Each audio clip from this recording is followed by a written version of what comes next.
Good afternoon, fans, and welcome to the Garnet Sports Network for today's non-conference baseball game between the Garnet and the Elizabethtown College baseball team here from Clothier Baseball Field. Jacob Brady joining you here today. A little bit of interesting weather, quite warm. I believe we're sitting right around 60 at the moment, so quite pleasant out. Some light drizzle around, overcast day, but overall, not bad conditions, especially given what we've been dealing with. It's been some cold weather coming through, and be a lot better for the pitchers here today with the warmth, maybe can keep the feeling in their hands. Elizabethtown College coming into this game 5-13. Coming off of 4 straight losses, including at Muhlenberg on Thursday. That's yesterday. 1-7 loss, playing one of the tougher teams in the Centennial Conference. Actually, a fair amount of overlap with Centennial Conference teams. Last week on Wednesday, went out against Franklin and Marshall, which is generally quite a good team in the top 4 of the conference. Beat them 13-3. So perhaps that 5-13 record isn't quite representative of what this team has done this season.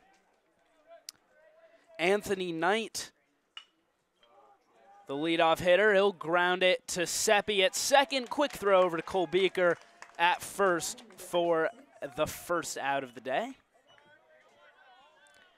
Nick Bean in the 2 spot, number 36. He's gone off hitting .278 to start off the season, 4 RBIs, only slugging .389, but getting on base at a very good clip, .481. He's taken 8 walks to 4 strikeouts. That's a pretty good ratio. Good eye at the plate.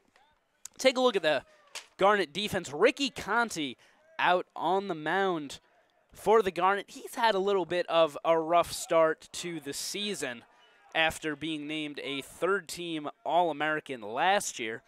6.14 ERA and 1.62 WHIP in 3 appearances, including 2 starts. Came on in relief in the game against Stockton last week and pitched 2 innings of relief in that game. Gave up 1 earned run. Thing that's really hurting his numbers, gave up 6 earned runs in an outing against Arcadia down in Florida. In total, gave up 10 hits and 6 runs in 6.2 innings, but still struck out 6. So the underlying stats are pretty good, just has got to find his command, and I expect he'll be back to that pitcher we saw at the end of last season that helped carry the Garnet into the College World Series. What a nice curveball there for his first strikeout of the day, and out number 2 in the first inning. It's got a fastball sitting mid-80s and then likes to mix it up with that curveball that he can pinpoint, as he did right there, just dropping into the zone on the inside corner. Strike called against Derek Manning, the designated hitter, junior from East Petersburg, Pennsylvania. And he is by far the best hitter on this Elizabethtown team this season. He'll rip one to Elliott at third. Long throw over to Beaker, but makes it in time.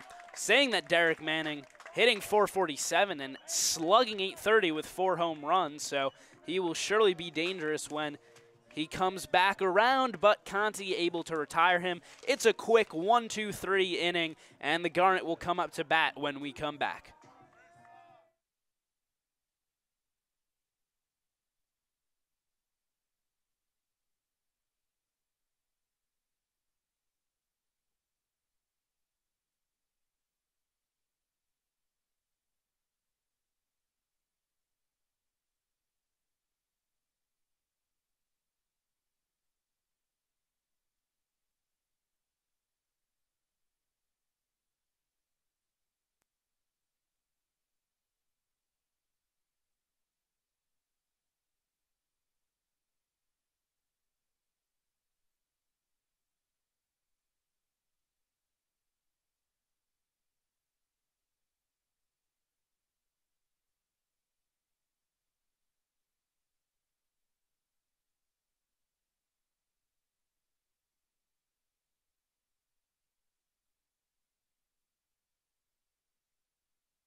Jared Gillen will lead things off for the Garnet in the bottom of the first. Gillen having a great year so far, batting right around 400, getting on base at a 449 clip, and he's the team leader right now in homers with 3 of them, already 20 RBIs. He'll sky that one into right. And caught on the run by Arlie Shepard, had to backtrack as that ball had some carry to it. So a long fly out for Jared Gillen, out to Arlie Shepard in right, and that'll bring up Charlie Levitt, who's once again having a good year of his own, hitting 441, OPS of 1238, is the program leader in home runs for his career with 15, has 2 this season. He'll take a strike on the inside corner from Joe Sarich. Sarich, a sophomore left-hander from Columbia, Maryland, and some lefties right at the top of the order for the Garnet, so an opportunity to perhaps do some damage, depending on what his platoon splits are. But he's had a little bit of a rough start to the season of his own with a 6 ERA in 5 starts, thrown 21 innings. And the walk-to-strikeout ratio, not very good. 17 walks to 19 strikeouts, and we see some control issues right there as he nearly catches Levitt in the head. Levitt leading the Garnet squad this year with 8 hit-by pitches. There's ball 3. Count 3-1 now. 3-2, excuse me. So full count to Levitt. Payoff pitch from Sarge. Fastball inside, and Levitt will take first. Saying Levitt with 8 hit-by pitches led the team last year with 19. At one point was the national leader, but I think after around mid-April or so, he just stopped getting hit by the pitch for some reason. Pitchers finally realized just how close he was standing to the plate and started throwing away from him, which at the same time gave him the opportunity to hit those 9 home runs that he did. So we'll bring up Cole Beaker with Levitt on first, and Beaker improving on his impressive season from last year already, 446 average, and getting on base at a whopping 573 clip. He's already walked 16 times in 15 games. Throw over to first to check on the runner Levitt. 24 RBIs as well for Beaker after he set the single season record last season with 65 of them. Take that one on the outside corner for strike 1.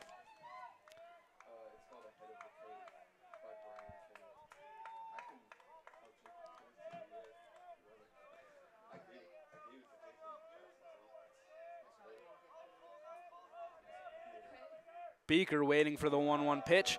Outside for ball 2. Not sure if they were going for the intentional pitch out there as Levitt looked to get a jump from first.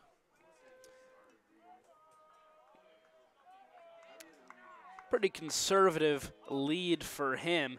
Looked like he tweaked his hamstring in their 13-5 win over DeSales on Tuesday, so maybe being a little bit more conservative with his base running, trying to save his speed for left field where he has been a plus defender over the last couple of years. Count 2-2 to Beaker. Check on the runner.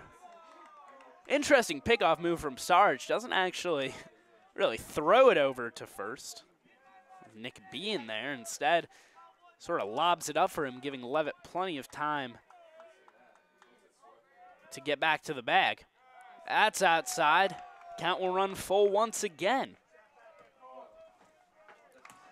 Last time count was full, he walked Levitt, put him on first, and now Beaker looking at a full count of his own. Levitt will run. He'll get caught. Head first into second. And he'll be safe there. Impressive base running by Levitt. As he took off running as Saric threw over to first, and we mentioned with that slow pickoff move and just sort of lobbing the ball instead of actually throwing it to the first baseman, Levitt had plenty of time to get into second. Payoff pitch way outside. Ball 4, that'll put men on first and second with Jackson Roberts coming up to bat. Roberts, the designated hitter, 6'5" slugger from Piedmont, California. Hit 10 home runs last year, only 1 so far this year, and actually had a triple against DeSales, which he scored on after an error by the shortstop. And not a particularly good runner, so it's rare you see him with hitting triples, but 18 RBIs already. Upped his batting average over the last couple games up to .333, so pretty solid in that regards. And he'll sky that one out towards center. Shepard will catch it in right. Levitt tags up and easily into third. Oh, and he'll come home. The throw to the plate, little bit off, and Levitt is safe. Some impressive base running as Beaker gets to second as well. What a heads-up play from Charlie Levitt. Tagged up and took second on the flyout from Jackson Roberts, and then stole home after the shortstop Tyler McGonigal bobbled the cutoff and then was very slow to pick up the ball again. And now bring up Michael Seppi now. He's got a runner in scoring position, and Beaker at second. 2 outs in the bottom of the first, and Garnet haven't actually gotten a hit yet. It's Levitt and Beaker who walked, and then the flyout by Roberts allowed Levitt to score all the way from second with some heads-up base running. And a hit here from Mike Seppi would likely score Beaker, who is a very quick runner. Big hack at that ball. Might have gotten a foul tip there.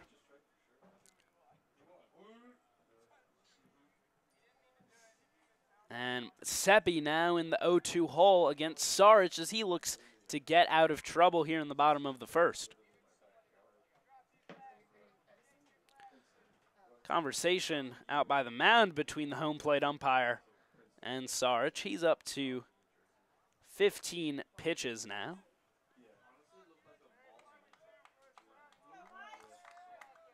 And Seppi will step back into the batter's box.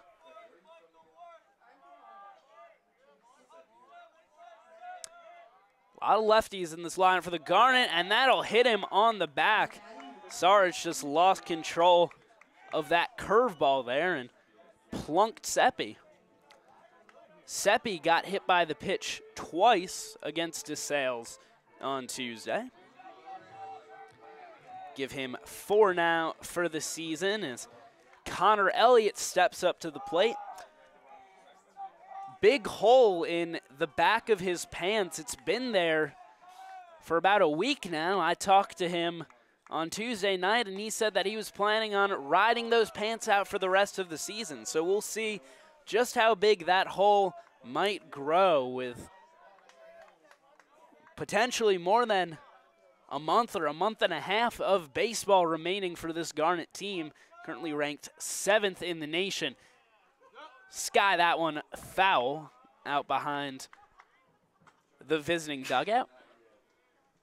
Count 1-1. Beaker will take his lead from second.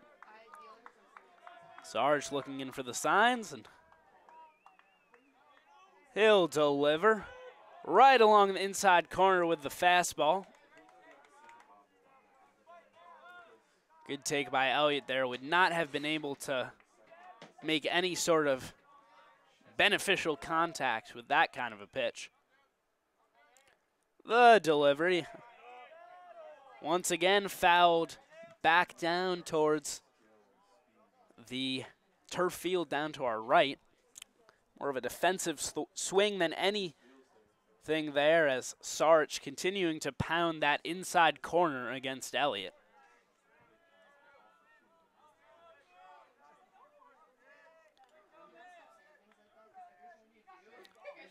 Runners on first and second. The pitch inside once again, and another defensive swing from Elliott to parry it away.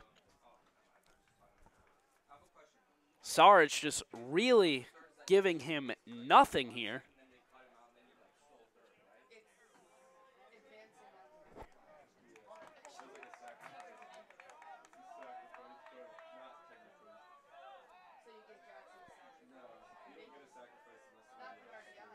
Count still 1-2 for Elliott after he fouled off the last two pitches. He'll foul that one off once again. Sarge continuing to throw right at that spot. Bottom of the zone, inside corner, and the umpire has been calling that a strike. So Elliott just has to swing away and hope that with one of these he'll eventually be able to put the ball in play. Swing and a miss. Strike three. Sarge able to get out of the inning, stranding runners on first and second for the Garnet. But one run coming in to score with some heads-up base running from Charlie Levitt. The Garnet take a 1-0 lead.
Heading into the bottom of the second, Mike Christie, the left fielder at the plate.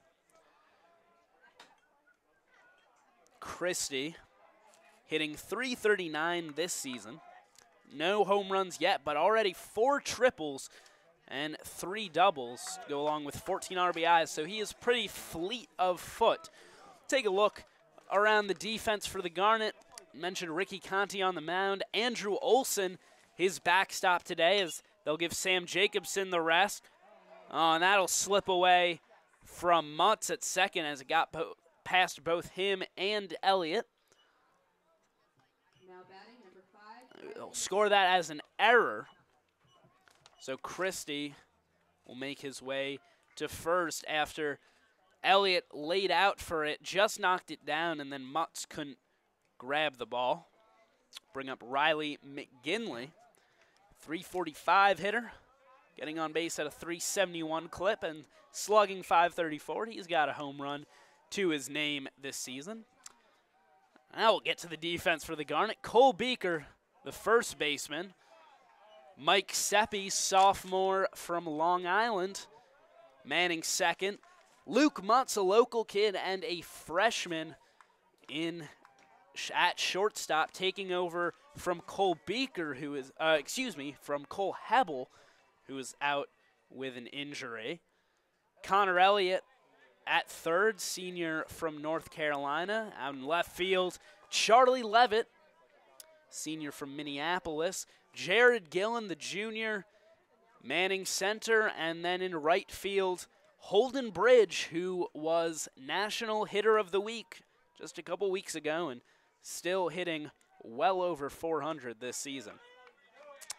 Conti will drop the strike in there against McGinley. So he'll get the signs from the third base coach.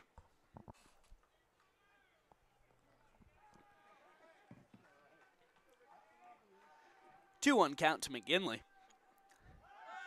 The pitch, going for the hit and run there, but spoiled by the foul ball from McGinley.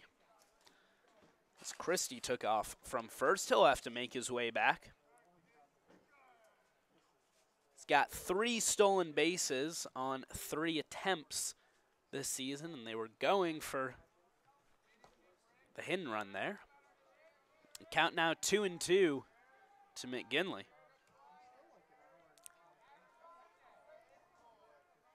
The pitch, skied out towards right, Holden Bridge on the run. He'll make the catch in foul territory. And Christie will retreat back to first base. That'll bring up Robbie Bertuzio. Bertuzio hitting .407 this season, slugging .593. He's got a home run, along with 13 RBIs and 5 doubles as well, so a pretty dangerous hitter here. Christie on first base. Bertuzio waits for the pitch. Hard hit ball at Mutz. A chance for 2 here. Seppi the turn. Throw to Beaker. Double play to finish off the inning as Conti works efficiently. He's through 2 with 18 pitches thrown. We head to the bottom of the second now as the Garnet try to do some damage.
Holden Bridge will lead things off. Had a very hot spring break, was hitting, I believe, .569 after that point, including a week in which he went 19 for 28 with 9 RBIs to win National Hitter of the Week honors. He'll put that one back up the middle, and on to first base comes Bridge. He's now hitting .469 and getting on base more than half the time. As here come Luke Mutz with his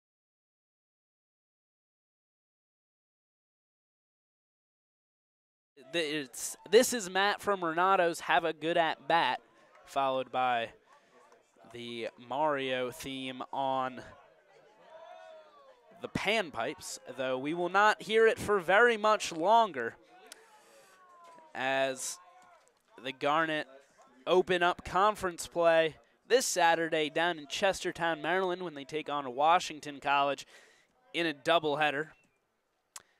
They'll be back at home next Friday against Ursinus,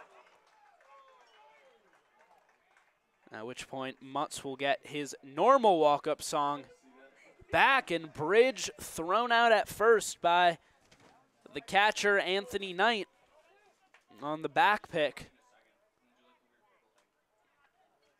So that'll clear the bases after Bridge singled up the middle to lead off the bottom of the second. Mutz showing bunt. He'll drop one down, but foul.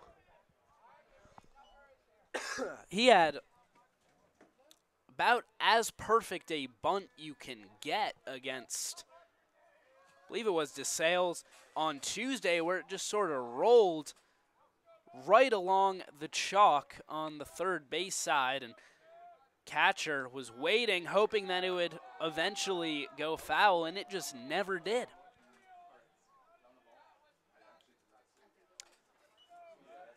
Count 2-1 to Muntz.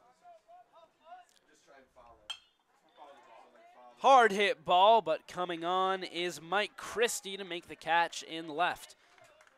Bring up Andrew Olson, the catcher, filling in for Sam Jacobson as he gets the day off, as we hear his walk-up song. It's the Super Cyan Kid from YouTube,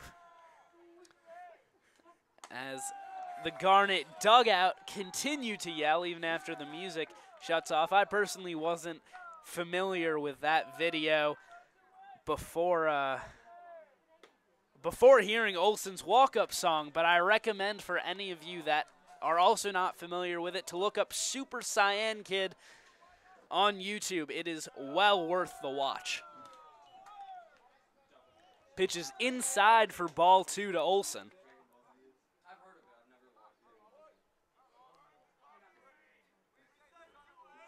Sarich delivers.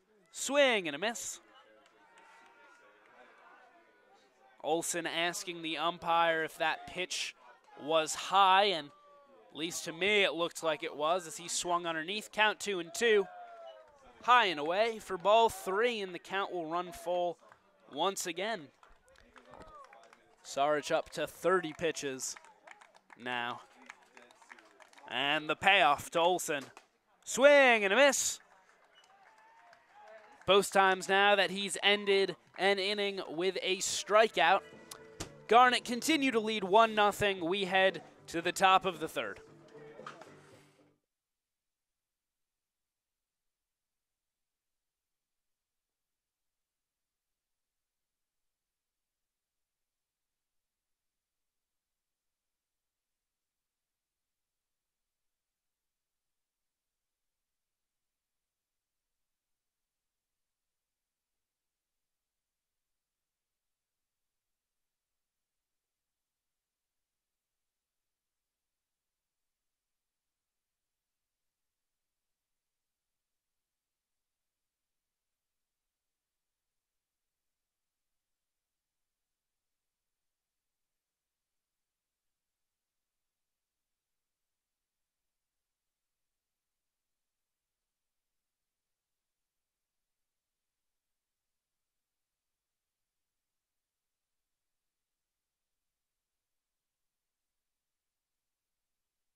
Andrew Fisher,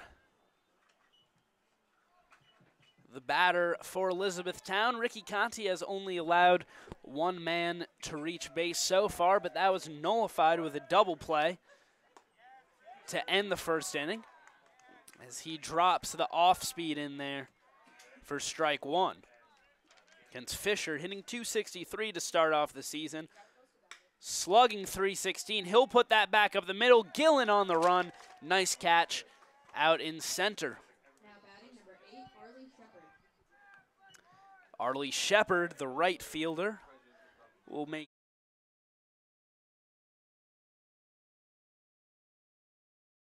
hits in 16 at-bats and has struck out 4 times, but one of those hits was a solo shot, so it's got some pretty good power.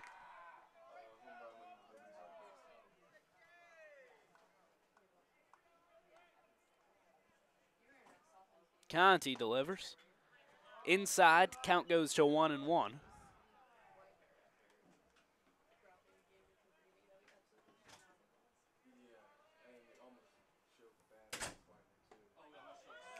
That'll find almost the exact same spot, but called a strike that time. So he gets ahead in the count 1-2. Olson, pretty good pitch framer. He'll set up. Knocked foul.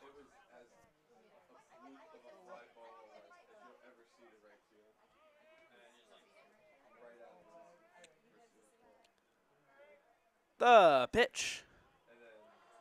Inside as he tries to, as Conti tries to pound the inside corner.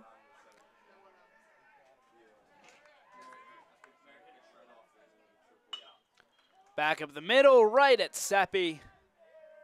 Quick throw over to first. 2 away in the top of the third. Conti 27 pitches now as he takes on the number.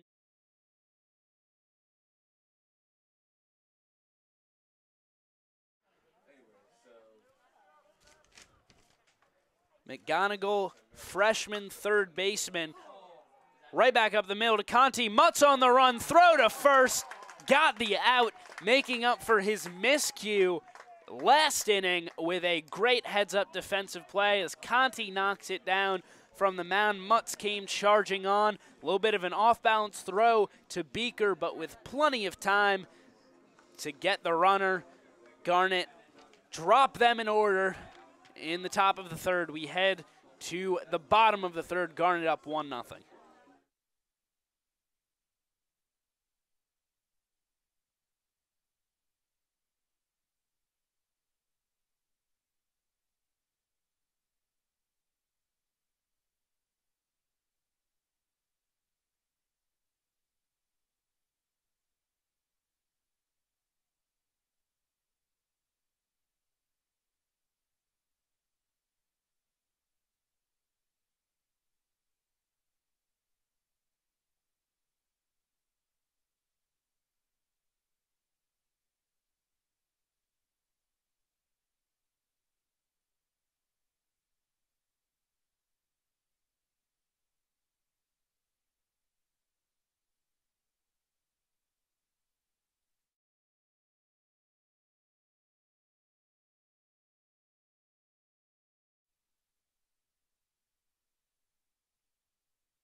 Back to the top of the order. In the bottom of the third, Jared Gillen up to bat. Had a long fly out to Arlie Shepard out in right to start things off. In the bottom of the first, he'll have another opportunity in the bottom of the third. Chopper to second, throw in time as Gillen did a good job trying to run it out, but McGinley to Bean. They go 4-3. Get the first out quickly as Gillen swung at the first pitch he saw. Bring up Charlie Levitt. Perhaps I shouldn't say this, but he has currently a 15-game hit streak going. And he'll try to continue that today. Walked his first time up, so he will at the very least have a 16-game reaching base streak.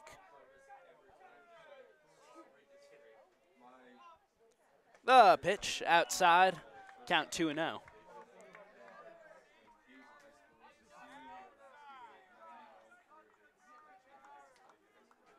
Pitch from Sarch. Outside once again. Count 3-0 now.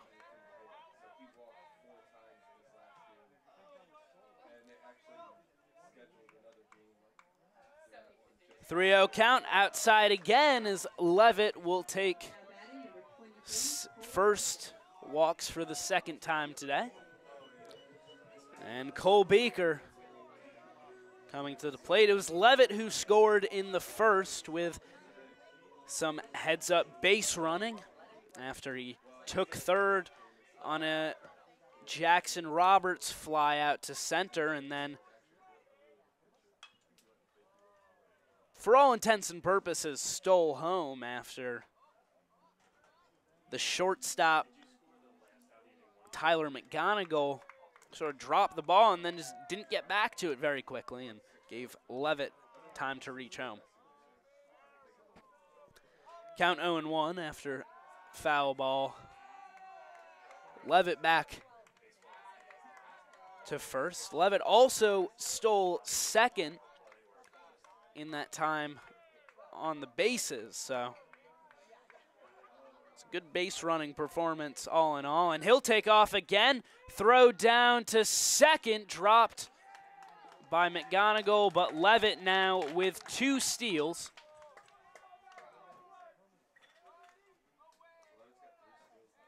It's an 0-2 count to Beaker. I think they'll actually credit him with 3 steals now. I believe they scored in the first inning, they scored it as a steal of home plate. So good base running game for Levitt. Beaker with a man in scoring position will take that one low. Count goes to 1-2.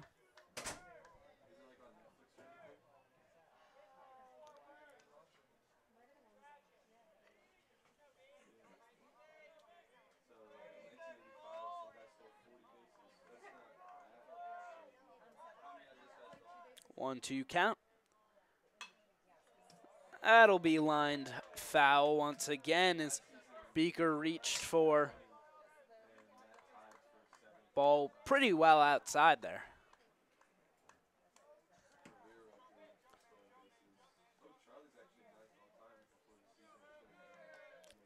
Levitt takes his lead. I'll check over on him at second, so he'll scamper back to the bag.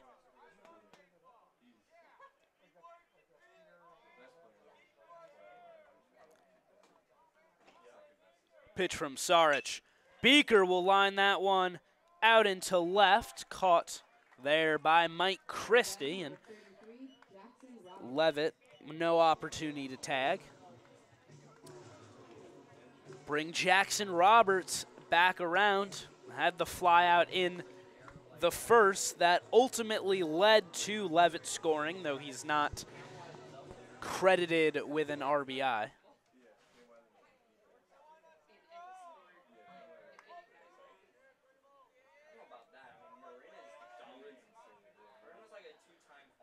Pitch to Roberts.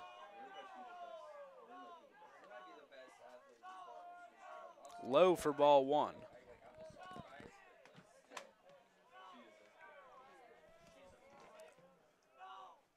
1-0 count to Roberts now. Saric looks back at Levitt, delivers to the bag, to the plate, excuse me. Count 2-0, hitters count for Roberts. Let's see if Saric will give him something to hit this time. He's trying to dot the corners. Oh, there's a deep fly ball from Jackson Roberts, and it's a no-doubter off of the dorms out in center field. Roberts will take a trip around the bases. He'll score Levitt in the process. It looked good off the bat. It sounded good off the bat, and it's Roberts' second home run.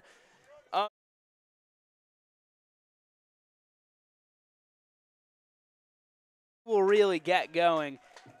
He's going through a bit of a drought, at least power-wise, but he's shown some signs of coming out of it, and home run right there to his favorite spot out in left will surely improve certainly his confidence, and I'm sure signs of things to come. That pitch had some nice movement on it as Saric drops in the curveball against Seppi. Sky that one out towards the parking lot.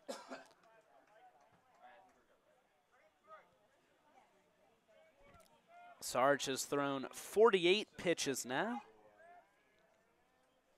Get through 2 2/3 innings. Pitch, swing, and a miss from Seppi. Thought it was dropped. Hung on to by Anthony Knight to finish off the 3rd inning.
Back to the top of the order for the Blue Jays as Anthony Knight comes up to the plate.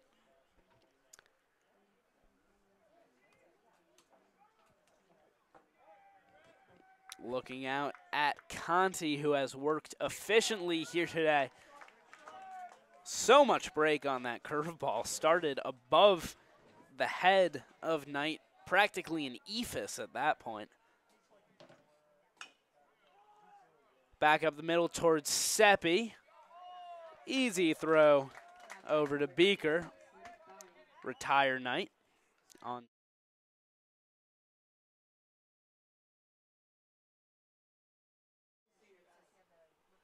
.31 now for him, and now Nick Bean back at the dish. 278 hitter. Chopper, Mutz will charge on the run. Nice toss to Beaker. There's quickly 2 away.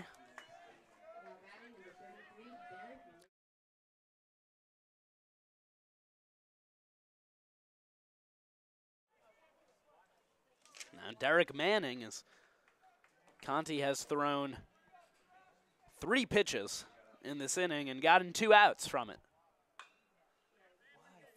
That'll be chopped foul.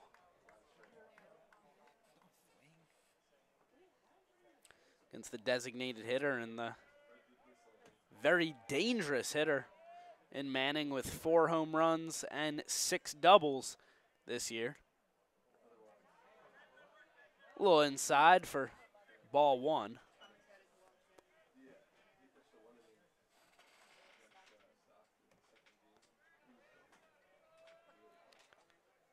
Pitch from Conti. Got away from Olsen. Might just have been called a strike if he had been able to hang on to it. Spot-wise, it looked pretty good. Trying to pound the low corner. He'll miss again. Count goes to 3-1. See if Manning has license to swing here. I'll call that a ball as well. So Manning will take first, and Mike Christie will make his way up.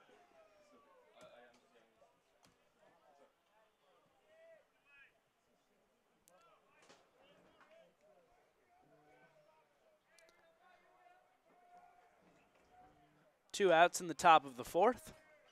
Garnet leading 3-0. Count goes to 1-0.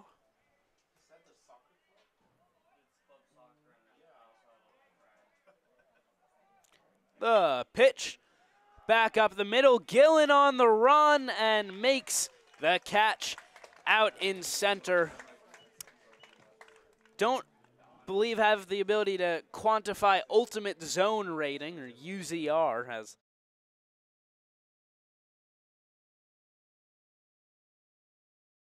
how much area they can cover, but I think Gillen's, would be pretty high. We'll take a break, be back in the bottom of the 4th as the Garnet come up once again to bat.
Connor Elliott will get things started. In the top of the 4th, Garnet leading 3-0. They've only managed 2 hits here today.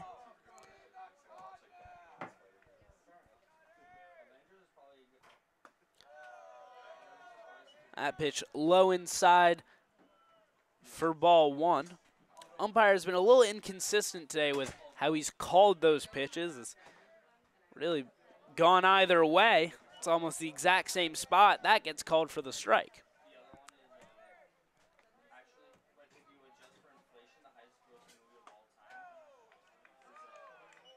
A little high, ball two.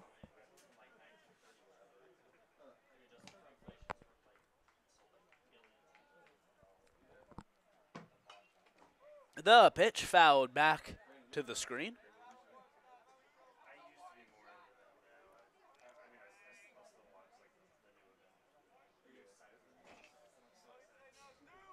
Count 2-2 now to Elliott. He'll foul that back once again. Has to swing defensively in another low inside pitch, where basically all of them have been going from Sarich.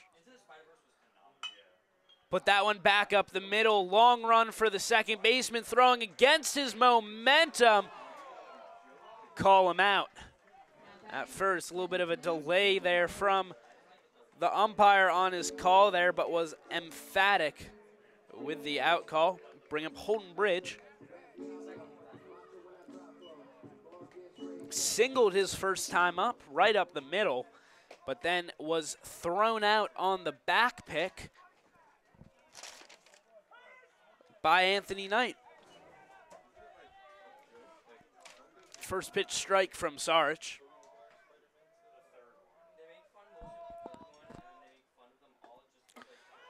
Drop the off speed in for strike two, and Bridge quickly in the 0-2 hole. This will be once again hit right at the second baseman, and he'll put that way over Bynes' head at first base. It's a good thing that Anthony Knight, the catcher, was there to back him up. Otherwise, would have rounded and gotten to second. As it was, Knight was able to cover it.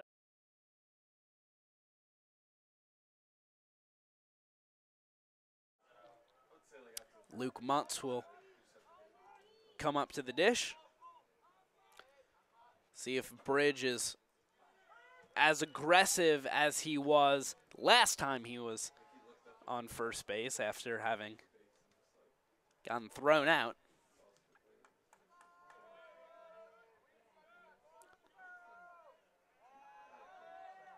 Check on the runner at first. Sarch sitting on 62 pitches now.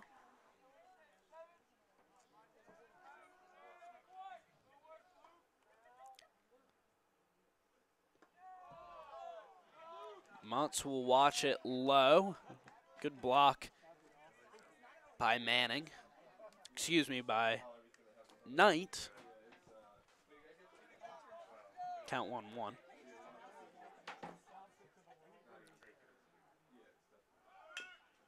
Swing at that high chopper into the pitcher's glove. He'll toss to first, but Bridge will advance to second on the ground out.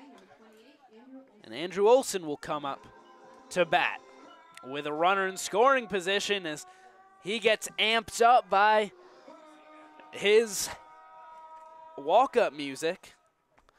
See if he can go Super Saiyan at the plate.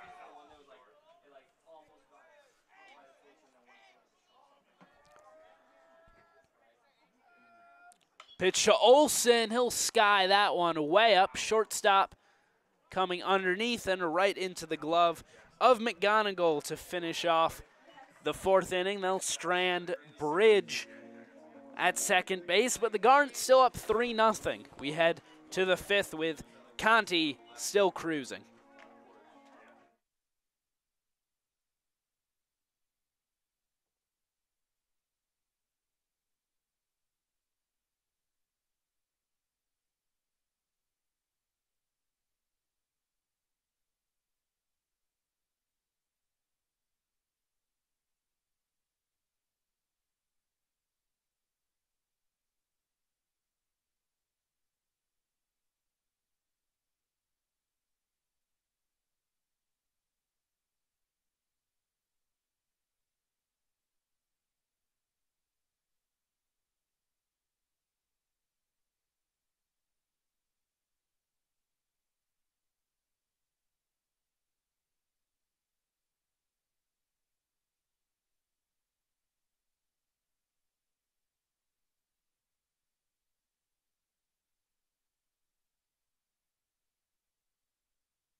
Riley McGinley, the 5-hole hitter, up at the plate. His first time up to bat, he flew out.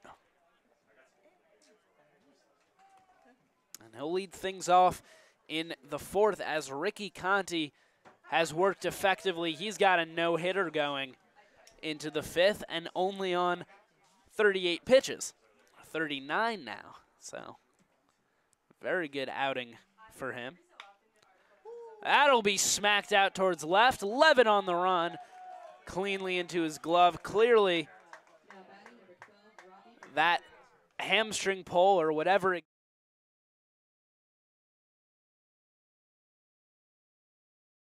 on the run to catch that rope from McGinley.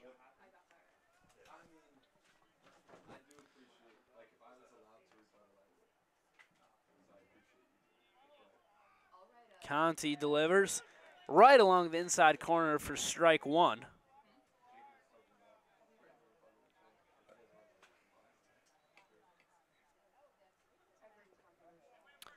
Inside, count goes to 1-1. 1 out on the top of the 5th. Conti pitching out of the windup. Spike that one right in front of home plate.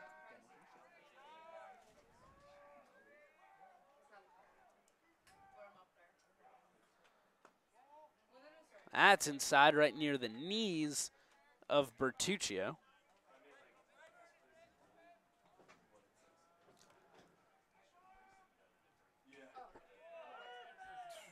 Bertuccio grounded out his first time up. That'll just miss. Count runs full. Payoff pitch from Conti. Chopper to third. Elliott couldn't get it in his glove, and see how they score that. Probably an error on Elliott. So they'll go E5, and that'll put Bertuccio on first base.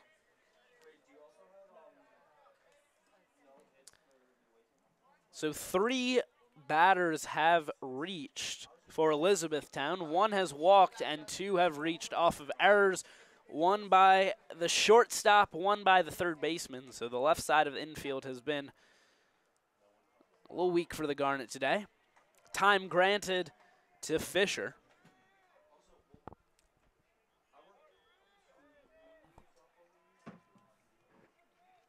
Pitch. In there for strike 1. Conti now out of the stretch.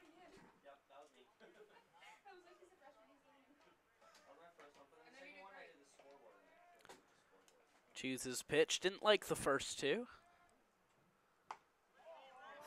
That's just a tad high for ball 1.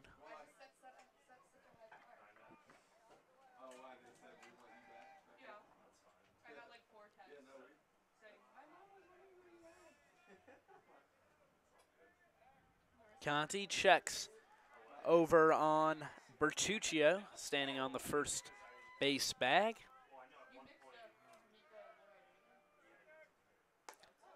Well outside. Count goes 2-1.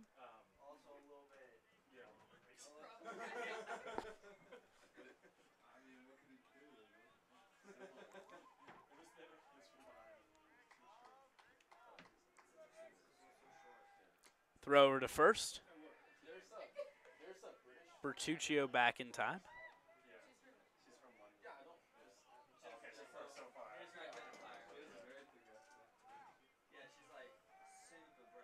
2-1 pitch. Back up the middle. Mutz, throw to first. In time. Much to the chagrin of the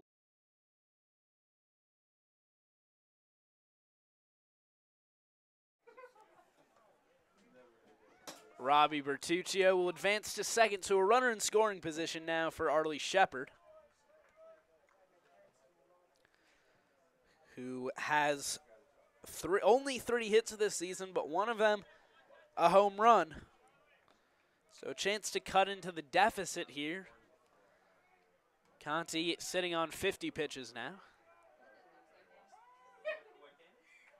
Time granted to Shepard.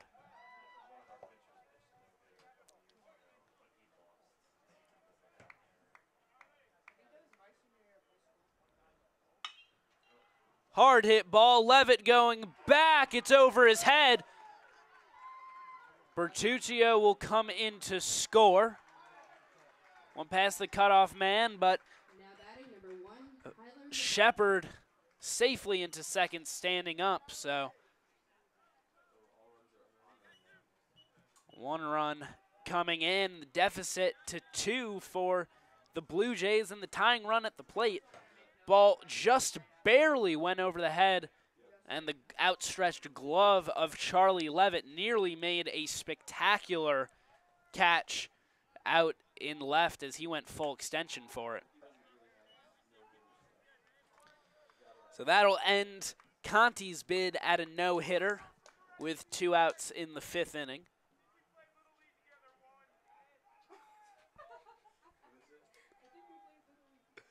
The pitch runs well inside against McGonigal.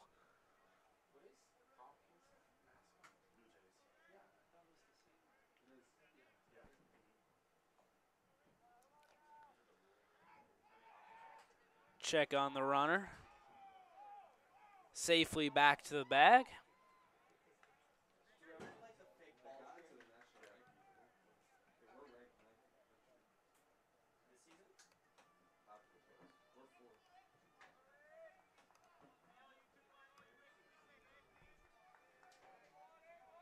Count 2-0 to McGonigal. Conti dropping in. I'm hesitant to call it a curveball because it just has so much break on it that it's got to be an ephus.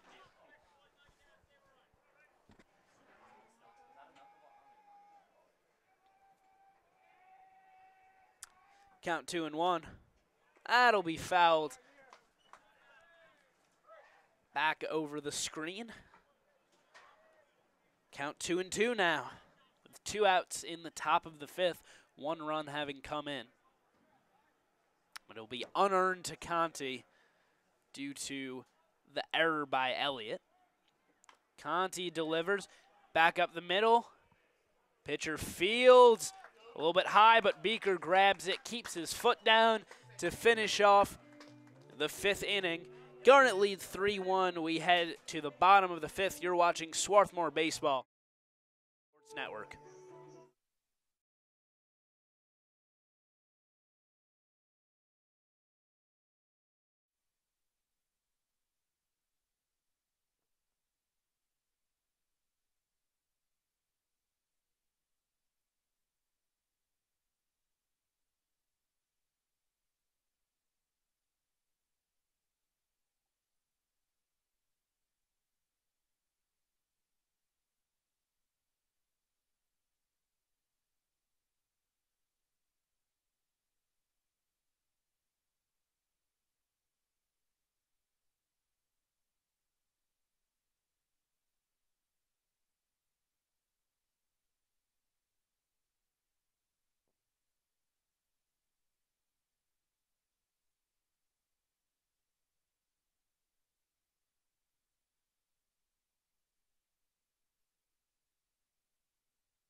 We return in the bottom of the 5th. Jacob Brady on the call here on the Garnet Sports Network.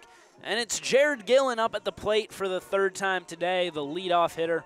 Grounded out once, flown out once. And he will try to get to Sarich, who has done his best to limit runs. There was the 1 scoring, which was earned by Levitt in the 1st inning, and then a Jackson Roberts no-doubter in the 3rd. Those are where the runs have come from. Only 2 hits allowed by Sarge. Charlie Levitt waits on deck. He's walked twice today. Chopper to second. Same place as it was before. Close play. But Gillen called out. Did the exact same thing to lead off the 3rd inning. And once again, showing his speed off as he nearly beat out the throw to first. And Charlie Levitt will take his place at the dish. Ball in the dirt. He walked on 4 pitches his last time up.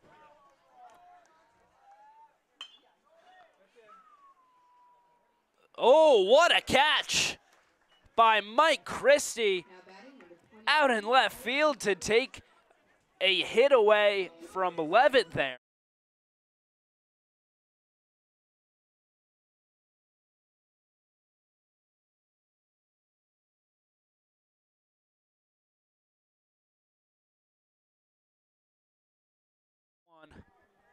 Off the ground.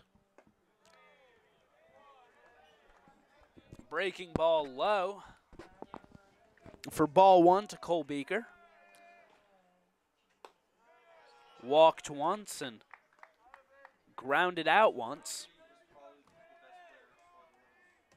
Excuse me, flown out once. Beaker watches another breaking ball. Called strike that time.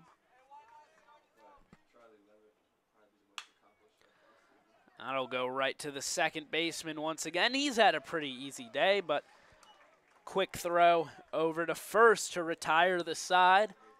Sarge able to get through the top of the order in the bottom of the 5th. We head to the top of the 6th. Ricky Conti making his way back out there.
Back to the top of the order, and that ball will just scoot under the glove of Luke Mutz.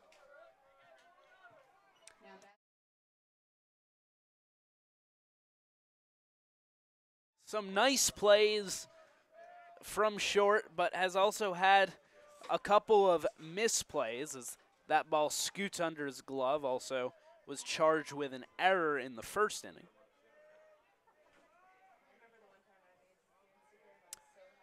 So runner on first to lead off second. That one will drop fair. Ball gets away from Mutz, who is covering second, as Olsen throws it wide.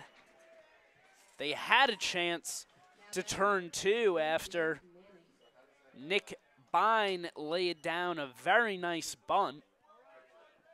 I'll bring up Derek Manning with 2 men on, who has walked once already, and mentioned this a couple times, but he is slugging over 800 this year, and he represents the go-ahead run.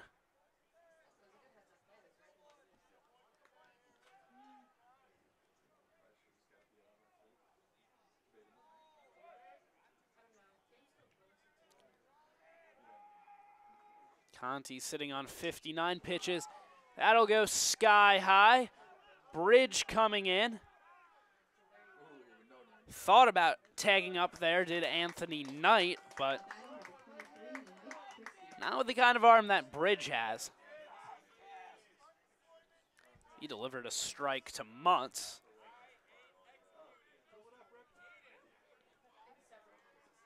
One out now as Mike Christie comes up.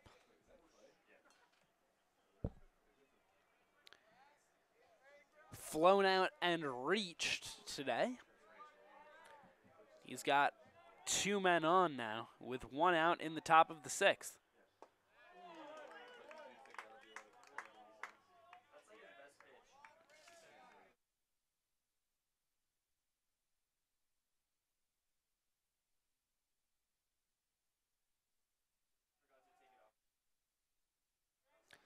Pitch from Conti. That'll run through the zone for ball 2. Cross the zone.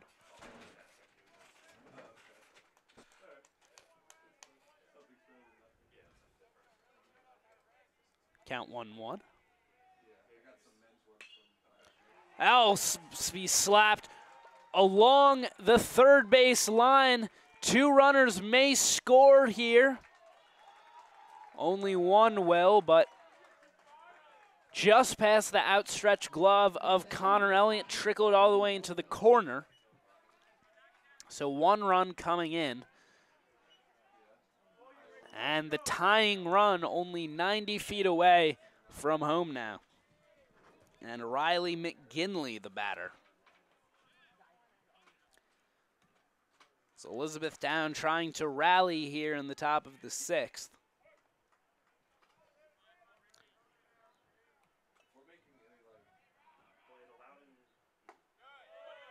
Right along inside corner for strike 1. McGinley has flown out twice today. A fly out here would, in all likelihood, bring Bine home.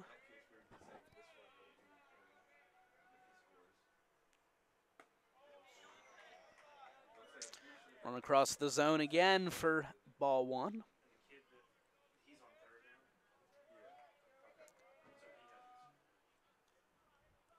Count 1-1, 1 out in the top of the 6th as Elizabethtown tries to take the lead here. Go-ahead run is in scoring position. Past Elliott, they'll get the runner at first, but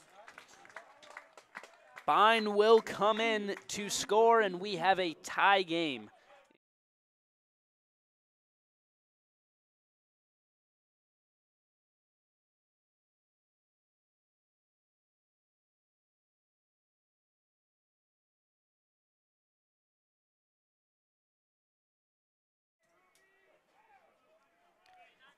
Reach on error his last time up. He'll sky that one out to left, and there's a no-doubter for the Blue Jays. As Conti getting a little shell-shocked in the top of the 6th. He's allowed 4 runs to score now, all charged to him, and Elizabethtown goes up 5-3 as Bertuzio takes Conti deep. He just hung up and off speed there. Bertuzio timed it perfectly. And Levitt watched it go out over the fence. 2 outs, bases now empty with Andrew Fisher, the batter.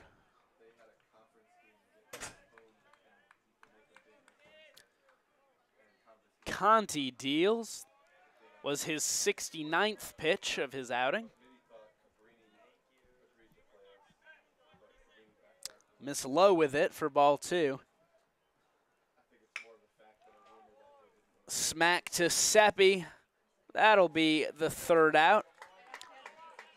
But Elizabethtown puts up a 4 spot.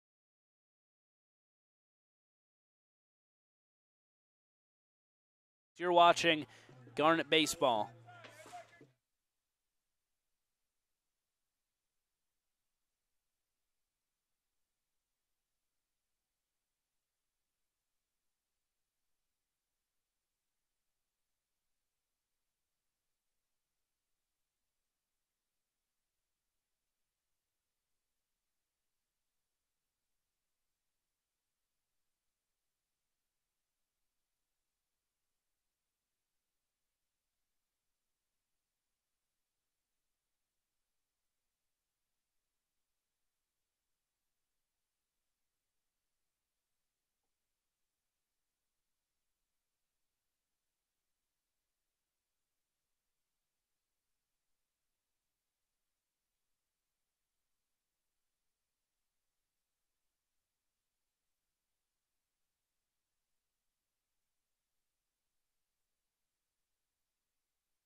action in the Garnet bullpen now after Conti surrendered 4 runs in the top of the 6th, but the Garnet with a chance now to do some damage of their own.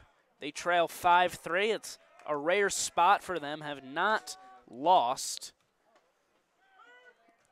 certainly in a while. I'll give you an exact date in a second. Since March 13th down in Punta Gorda, Florida against La Roche College. Dropped that game 5-11.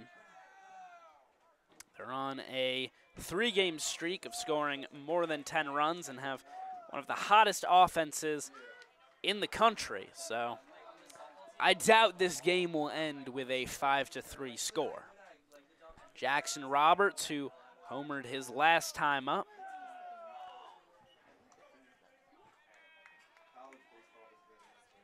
looks out with a 2-2 count against Sarich, who continues to work pretty effectively, but he will get Roberts as he tried to turn on an inside pitch. 1 out in the bottom of the 6th, and Mike Seppi at the plate.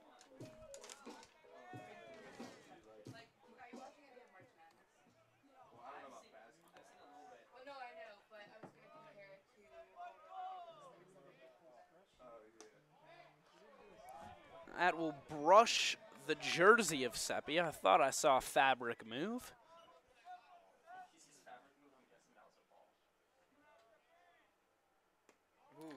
Saw some more fabric move that time. Count 2-0.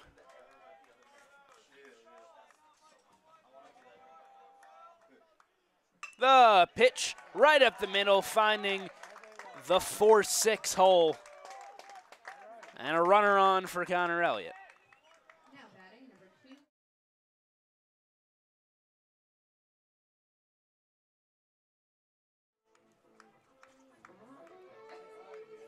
Elliott struck out once, grounded out once, left 2 men on, and not trying to do the same here with Mike Seppi standing on first. Elliott now the tying run.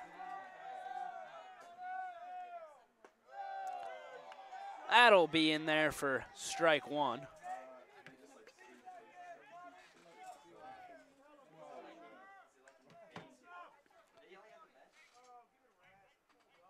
He'll take the signs from the third base coach, and the Garnet bench has now been warned.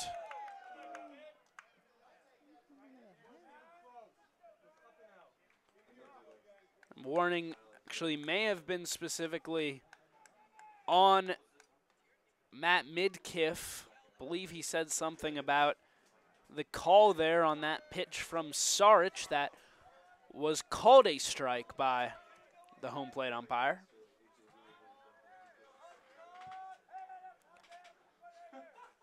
Pitch well outside for ball 1.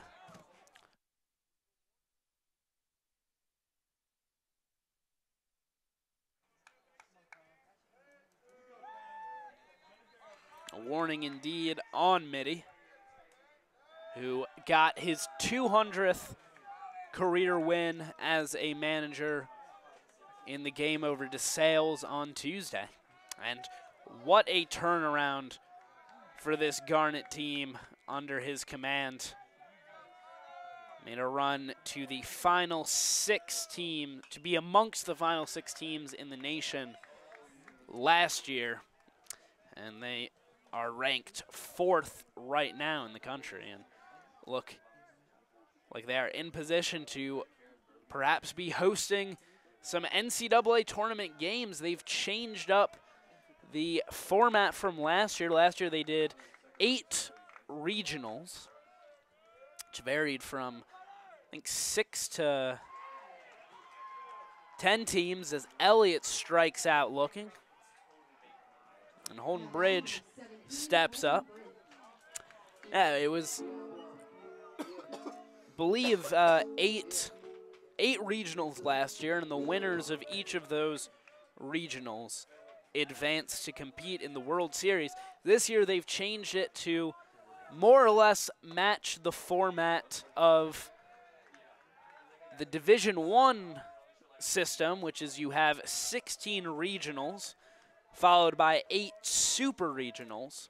So the winner of each of those regionals advances to a super regional, which is a best of 3 tournament to secure a spot in the College World Series. That'll get away from the from the center fielder, Andrew Fisher. Seppi coming around, and he will come into the plate. Holden Bridge into second. And it's a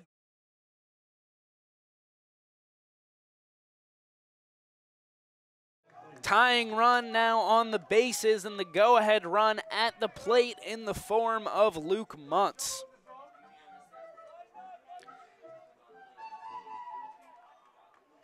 So we are serenaded by his walk-up song for perhaps only 1 or 2 more times that we're going to hear it. Runner in scoring position for Muntz. That'll get away from Knight, and Bridge safely into third, keeps his hand on the bag.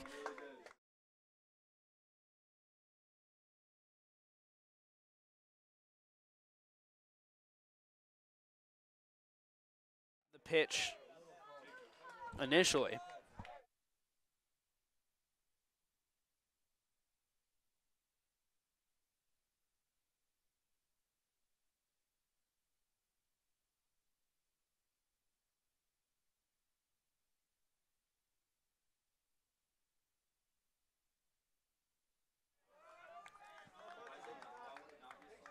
Count 1-1 to Muntz. That'll be blocked forward. Once again, is Knight able to keep it in front of him and prevent Bridge from coming home?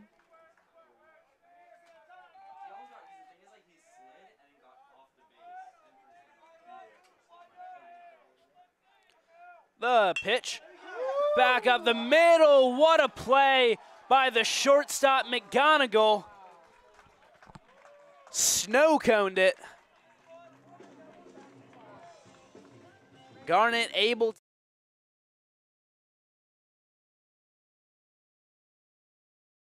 They trail by 1, and Ricky Conti will actually continue his day in spite of that 4 spot in the 6th inning.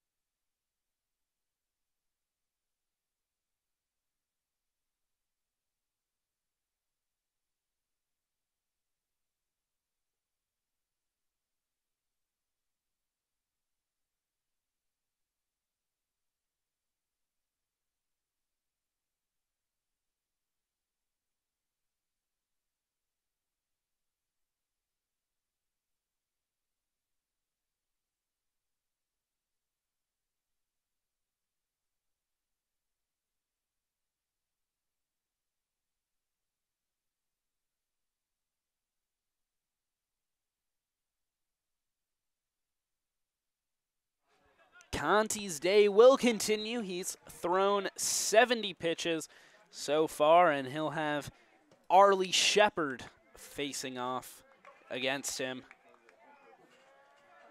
Shepard with an RBI double and a ground out today. Conti will drop that in for a strike on the inside corner. Conti's stat line so far: 5 runs, 3 of them earned. He's given up 4 hits and 1 walk, 1 strikeout. And the damage really came in the last half inning as he was doubled off of and homered off of, which allowed Elizabethtown to take the lead. Garnett got one back in the bottom of the 6th, but Elizabethtown still up 5-4. 0-2 hole for Shepard. The pitch. Run outside for ball 1. Still pitcher's count, though.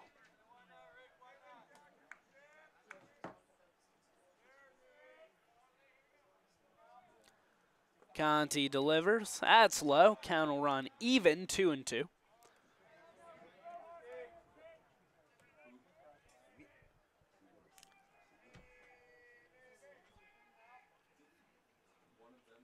2-2 pitch. That's fouled back to the screen. We'll do it all again.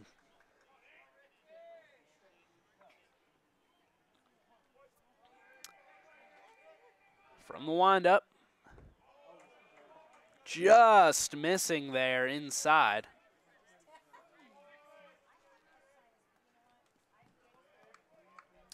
Counter run full. Payoff pitch back up the middle. Mutz, good slide. And what a dig there by Cole Beaker, able to scoop it out there, and as it took a short hop.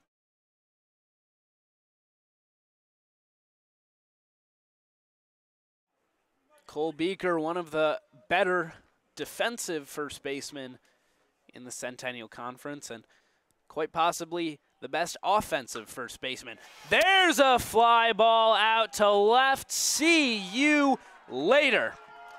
Tyler McGonigal teeing off on another hanging curve from Conti as that got out of here on a line. And the lead back up to 2 for the Blue Jays. There is activity in the Garnet bullpen, but Conti will remain out there.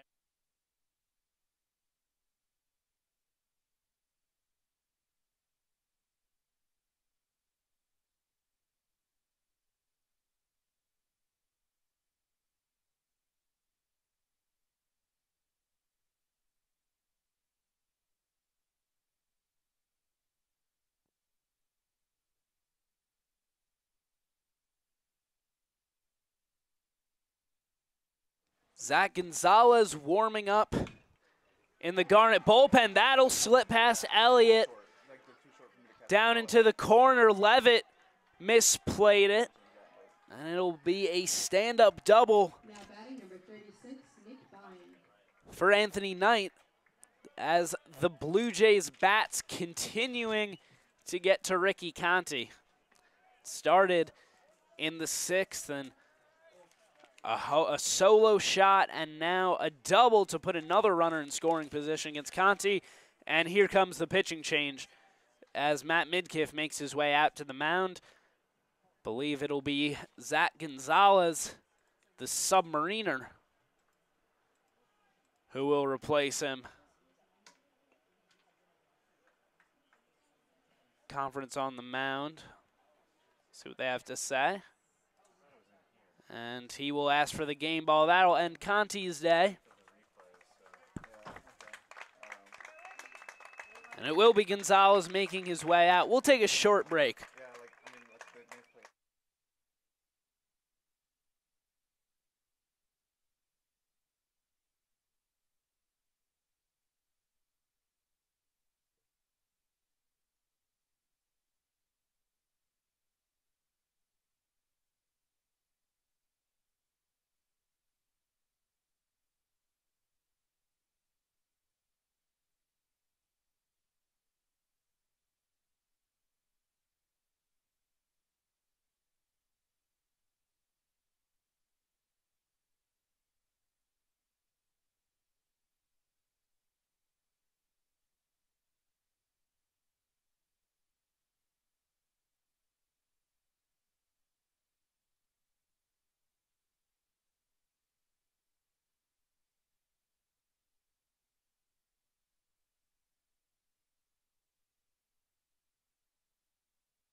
Zach Gonzalez, or Gonzo as he's known, will replace Ricky Conti after allowing a solo shot and then a double up the third base line.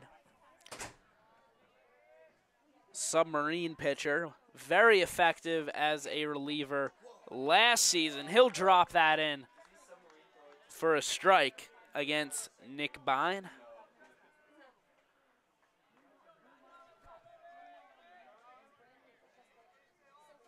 Count 0-1.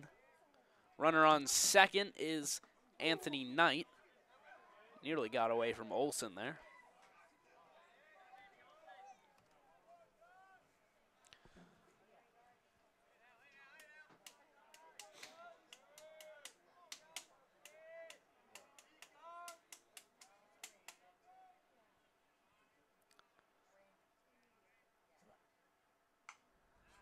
Be fouled off. Garnett with the shift on. Mutz playing over near third, and Seppi basically playing straight up the middle.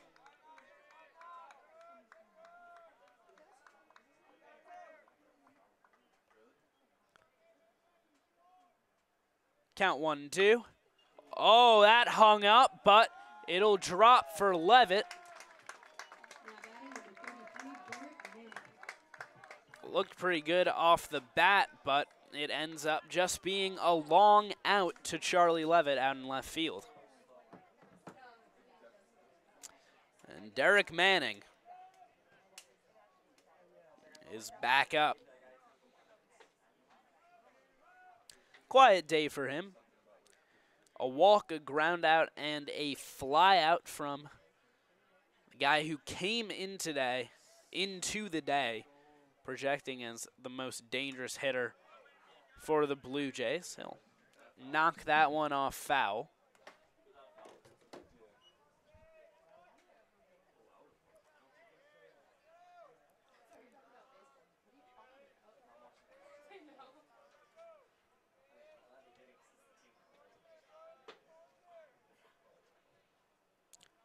Gonzalez checks on the runner at second. Sky high there. Gillen running on. That'll drop. And a run will come in to score. Levitt, Mutz, and Gillen all converge on it, but none of them were quite quick enough there.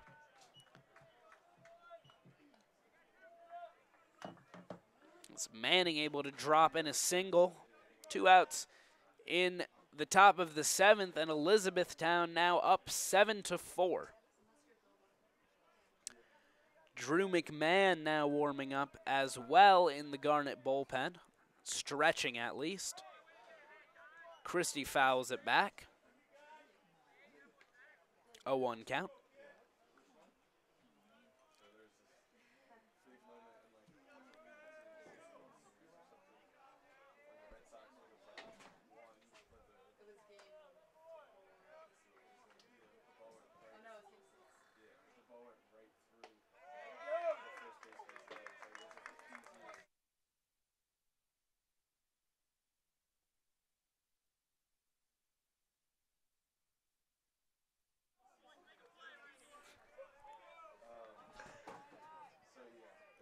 Chrissy in the 0-2 hole.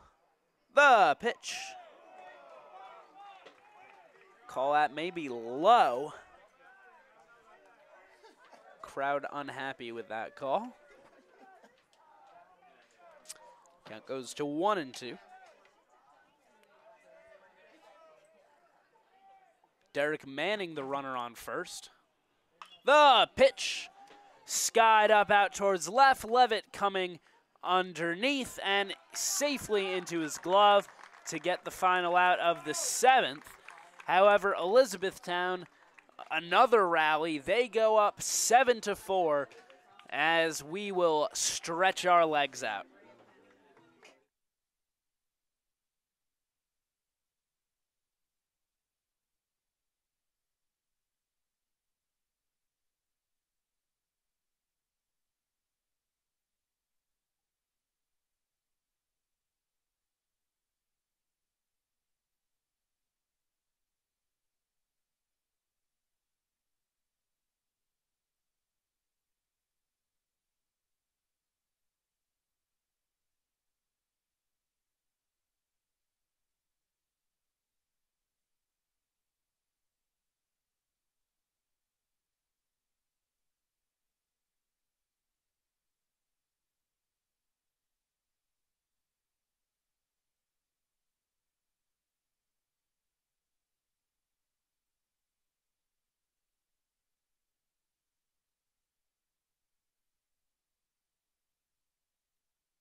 Austin Burgess, or AB,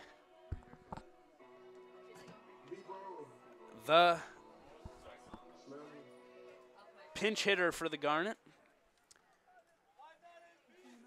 Freshman in the game against Stockton last Saturday, in the first pitch he ever saw at Clothier Baseball Field, teed off on it for a 3-run home run. New pitcher in for Elizabethtown, it's Reese Jones.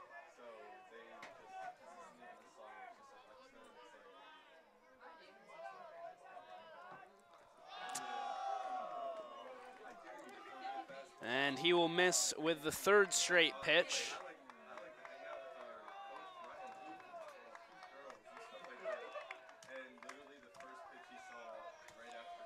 Count 3-0. Jones delivers. That's in there for a strike.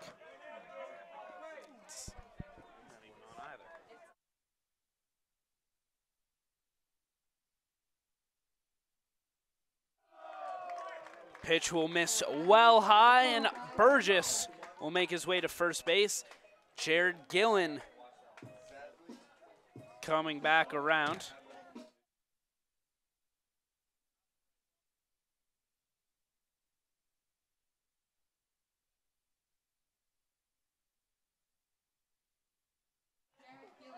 Jared Gillen at the plate, facing off against Jones.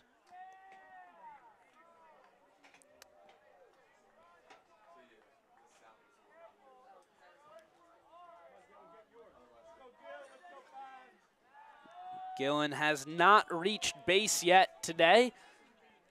Grounded out twice to second, both of which were bang-bang plays at first base, but was called out both times, and also a long fly out in the first inning out to Arlie Shepard.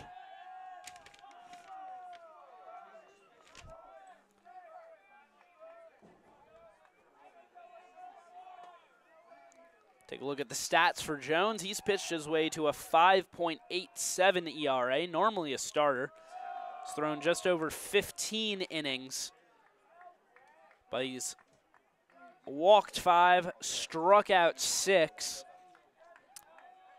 and he's struggled with his command early on here. Walked Burgess on 5 pitches, and 1-0 count to Gillen. That's out of the zone once again, and Knight will trot out to have a conversation with his pitcher, who's now thrown 6 balls on 7 total pitches.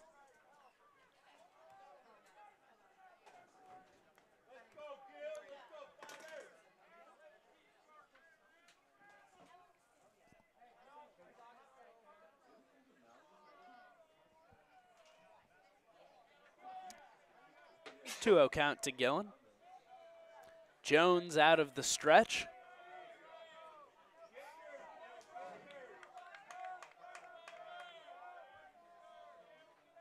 The pitch, it's low, and Knight able to keep it in front of him. He's had some trouble today hanging on to pitches, but he hasn't let any of them get past him.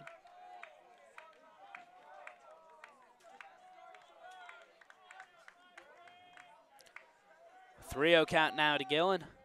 The pitch, that'll be dropped in for the strike with the off speed.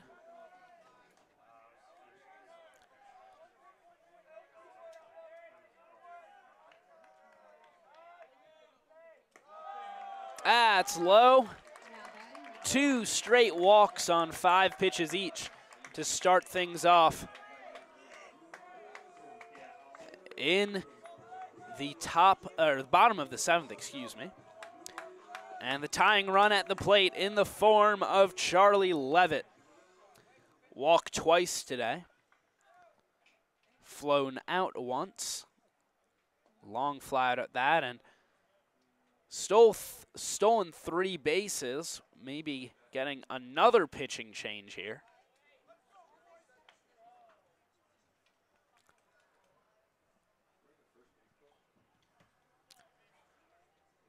Indeed we will. New pitcher is Anthony Cameron, senior righty out of Lansdale, Pennsylvania. Cameron has pitched his way to a 6.43 ERA in 6 appearances, thrown 7 innings, 14 hits therein. And he's walked 5 guys while striking out 9, so perhaps an opportunity for the Garnet to do some damage. We'll take a short break.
Charlie Levitt, the batter, facing off against the hard-throwing Anthony Cameron.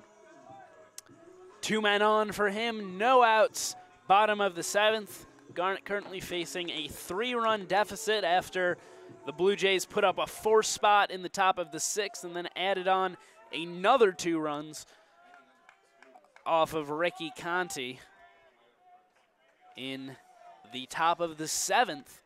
The tying run now at the plate for the Garnet. And Levitt has some power. Not put it past him to knot this one up with a home run here. First pitch in there for a strike, count 0-1.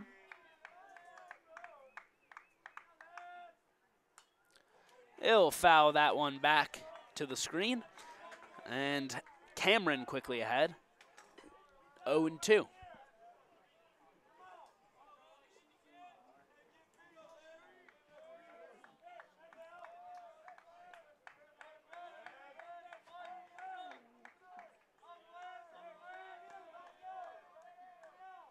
The pitch, swing and a miss.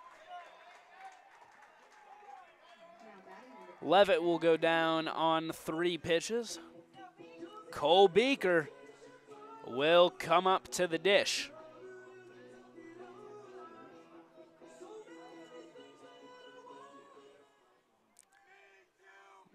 Two men on for him. He is the RBI king, at least single season for Swarthmore baseball. And he's got 2 men on the bags. I'll run inside for ball 1.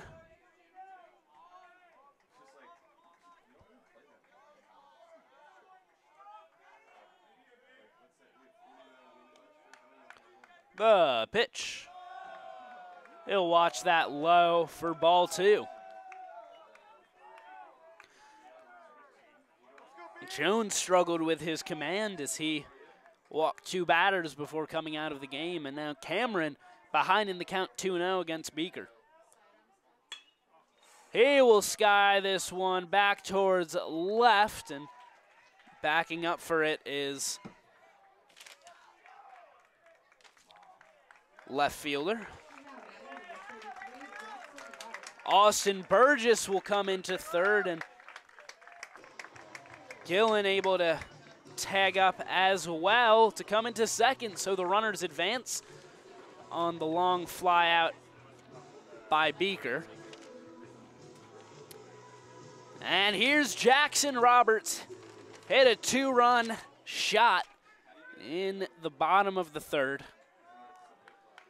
He's now got runners, both of them in scoring position for him. 3-run deficit for the Garnet. That'll just catch the inside corner for strike one.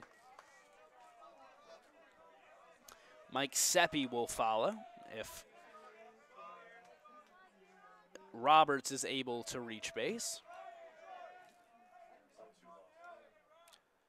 The pitch flown out towards right. Will that drop? It will, but foul.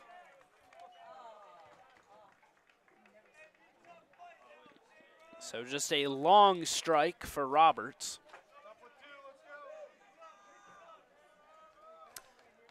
And he's in an 0-2 hole of his own. Levitt went down on 3 strikes as the first batter to face Cameron, and he'll miss high for ball 1.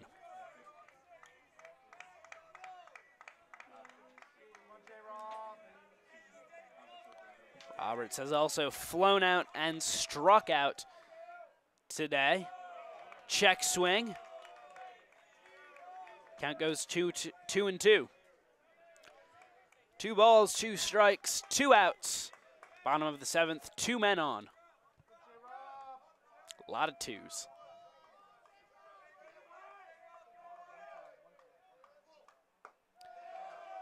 That'll be low and outside. Count will run full.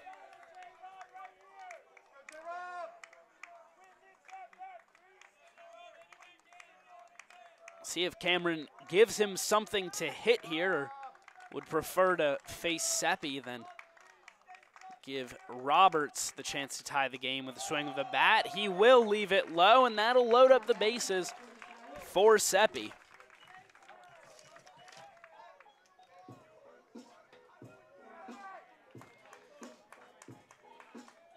Seppi has 14 ribbies already this season. And he has the bases loaded with 2 outs in the bottom of the 7th. He is the go-ahead run.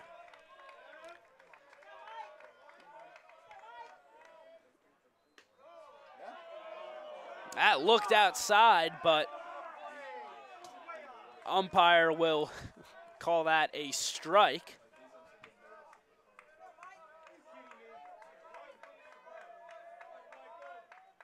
The pitch. Say he came around. Count 0-2.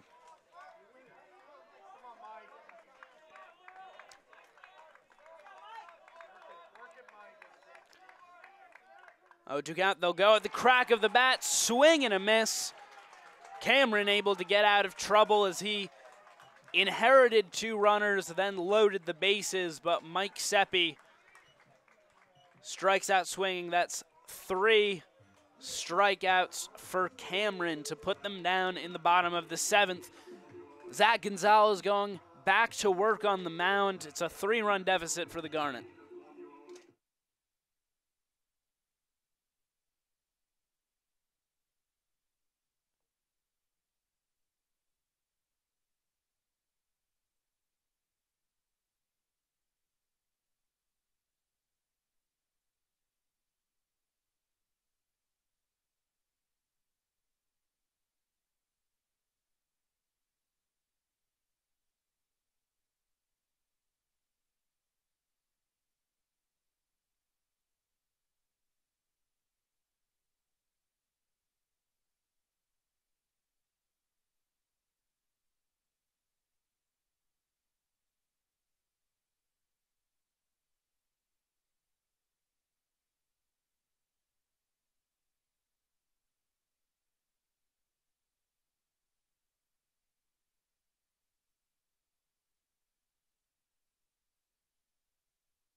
Garnet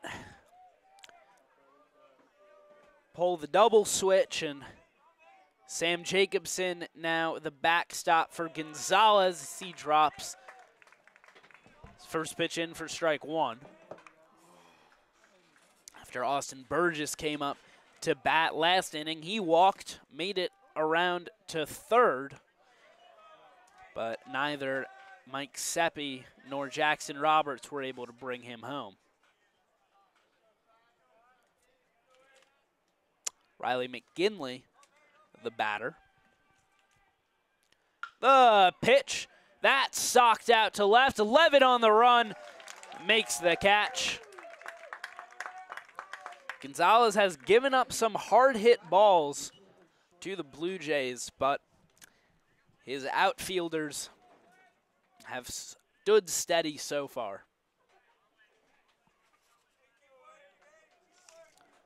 This is Robbie Bertuzio,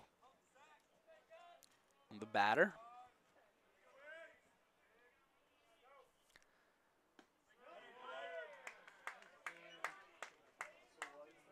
He has one of the home runs for the Blue Jays today. 2 RBIs for him.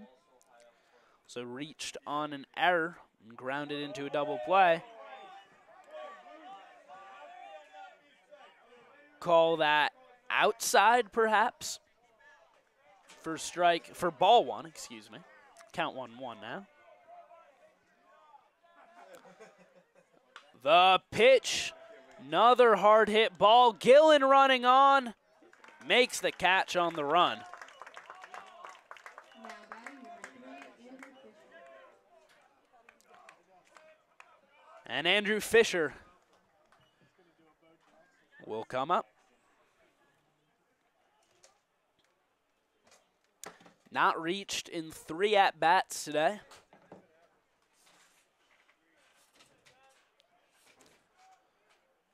Pitch from Gonzalez showed bunt, but well inside. He pulled it back, ball 1.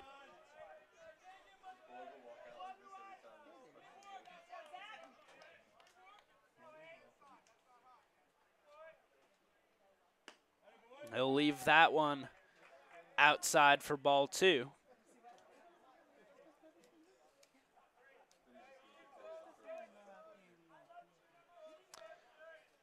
Umpire having a chat with Matt Midkiff.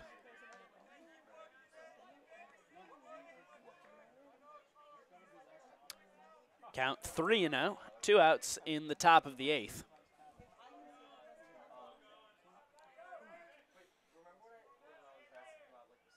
The pitch, that's dropped in there for strike 1.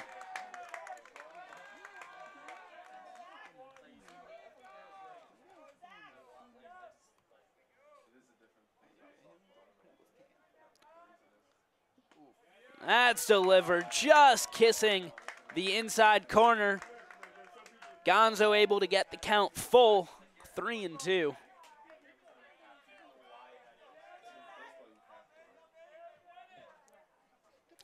Here's the payoff.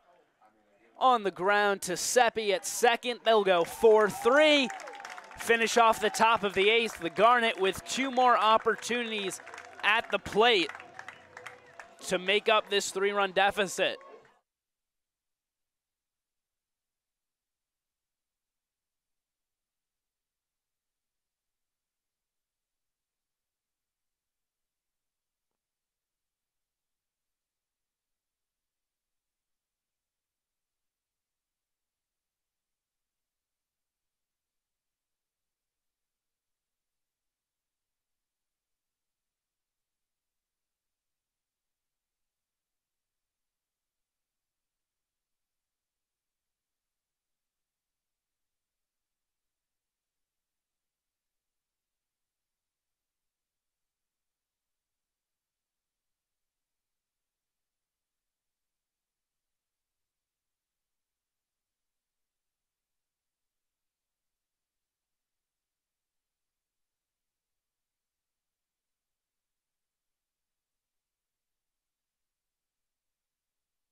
This game coming down to the final couple innings. We're in the bottom of the 8th. The Garnet trailing 7-4, and Connor Elliott, the con man, up at the plate. He's struck out twice today, has not yet reached base as Call Me the Breeze plays.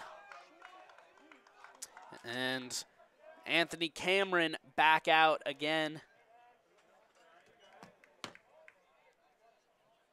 in the bottom of the 8th to lead things off.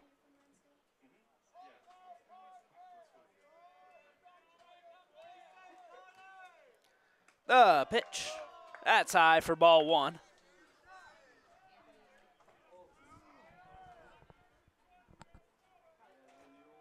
Count 1-1. Cameron. Hard throwing righty. Senior. That one's fouled back to the screen. Elliott in the hole, 1-2.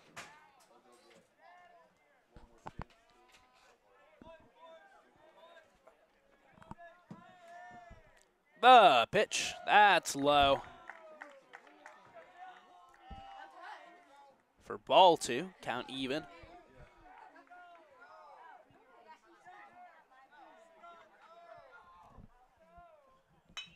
That's right up the middle, and the leadoff man gets on for the Garnet here in the bottom of the 8th, and Holden Bridge coming up to bat.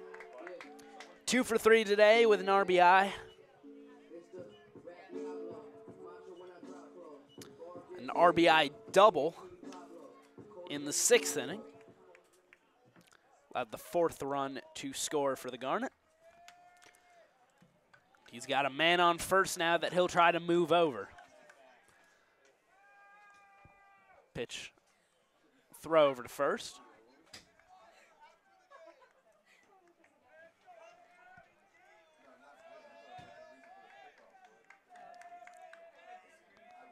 First pitch to Bridge. That's low. For ball 1.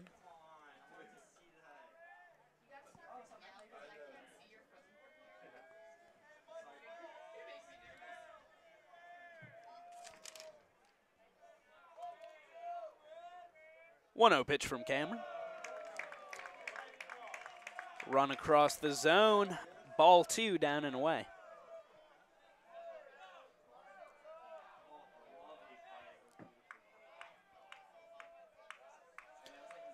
Cameron has been up and down with his command. Walked a guy. Bridge will send that sky high. Shortstop will call everyone off, and McGonigal makes the catch over by the third base bag. Here's Luke Muntz in what may be the final time that we hear his walk-up song, or his walk-up song that was designed for him. He'll get to choose his own come conference play starting, and the Garnet will be at home against Ursinus next Friday. Tries to lay down a bunt. Instead fouled back to the screen. One of the better bunters on this team.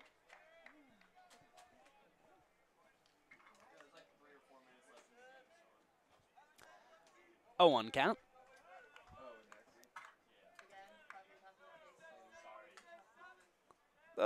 Pitch, that's high. Count even 1-1. Mutz will look over towards third for the signs from Brian Booth.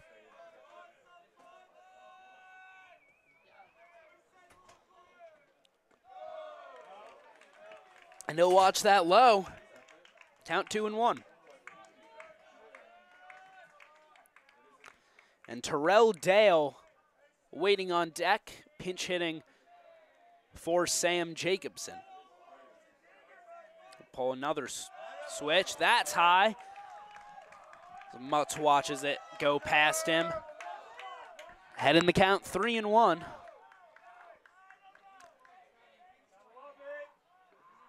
Imagine Hill will not swing at this offering from Cameron. The pitch, that'll run inside, ball 4. Mutz will take first base, and the two left infielders for the Garnet now with matching holes in the backs of their pants, and they're both on base. And Terrell Dale trying to do some damage now with a couple runners on the bags. In limited appearances, he's hitting .500, 7 hits in 14 at-bats, including a home run and 8 RBIs. Slugging .786. Just second on the team only to Paul Cook and Austin Burgess, both of them in limited minutes as well.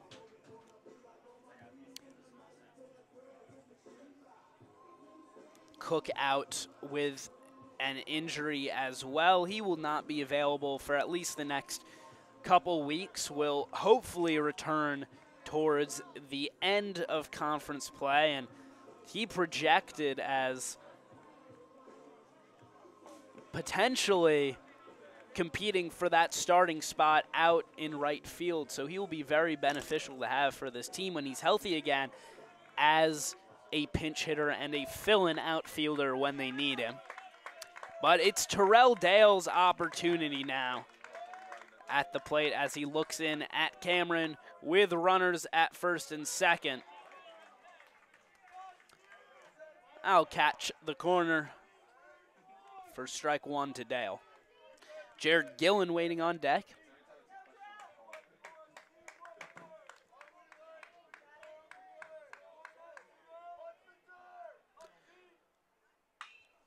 Skies that one back into left. Making his way back, Mike Christie, he makes the catch, and Elliott unable to tag.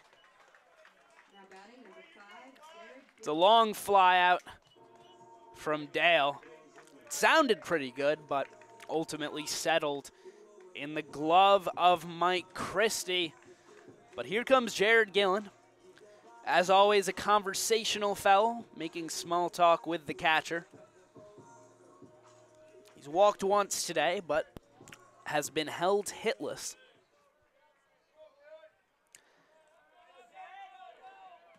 Leads the team with 3 home runs. So if you want to bat up with two men on, he could be the one you want. Hit that one right at the center fielder. Andrew Fisher makes the catch. I'll finish things off. We head to the 9th inning.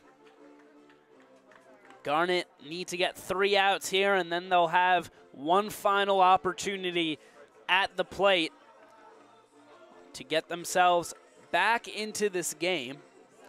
Drew McMahon, the new freshman pitcher for the Garnet. We'll be back in just a moment.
Michael Ryder. Drew McMahon, the new pitcher for the Garnet, trying to hold off Elizabethtown here in the top of the ninth. He is a hard-throwing righty that'll go all the way off foul. ERA is a little high. He's given up 6 runs in 4 1/3 innings of work. Has struggled a little bit with his command. He can touch 90-91 on his fastball, so I think he may be the hardest thrower on the Garnet at this point, taking over from Jack Corkery in terms of having that honor. He's ahead in the count, 0-2. Against the pinch hitter, Michael Rajnik. And he gets the strikeout.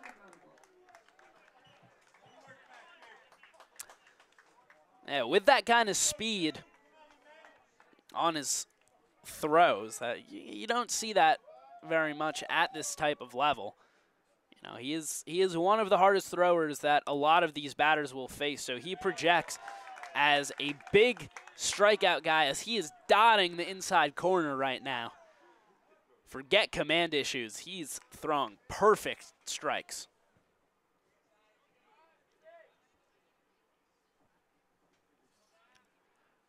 The pitch fouled back. Go up 0-2 once again.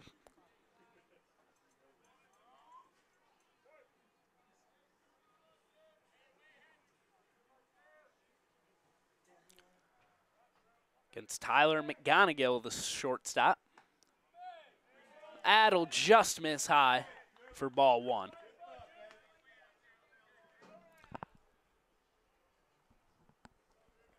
One-two count for McMahon. Chopper to third. Long throw for Elliott. Right into the glove of Beaker. There's 2 away in the top of the 9th.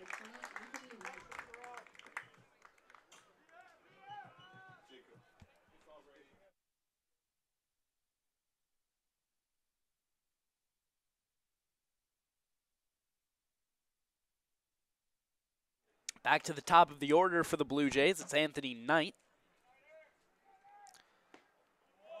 Pitch right down the middle for strike 1. Knight has 2 hits today.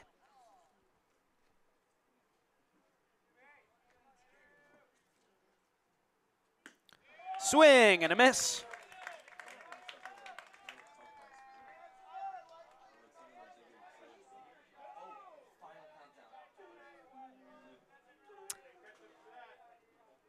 And McMahon once again ahead in the count, 0-2. That's fouled back. We'll do it all again. Counts stays at 0-2. That fastball from McMahon sitting at 88. That one's a little low for ball 2. McMahon really does just rely on his fastball. You'll occasionally see him mix in a curveball, but he's just trying to blow it past a guy. And there it is, another strikeout for McMahon, putting them down in order in the top of the 9th. Garnet, it's the heart of the order with Levitt leading things off. He'll be followed by Beaker and then Jackson Roberts, 3 guys there who can do a ton of damage, and a new pitcher in Kelly Holdren that they'll face off against. We'll be back in the bottom of the 9th. You're watching Swarthmore Baseball on the Garnet Sports Network.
The Blue Jays bring out their closer, Kelly Holdren.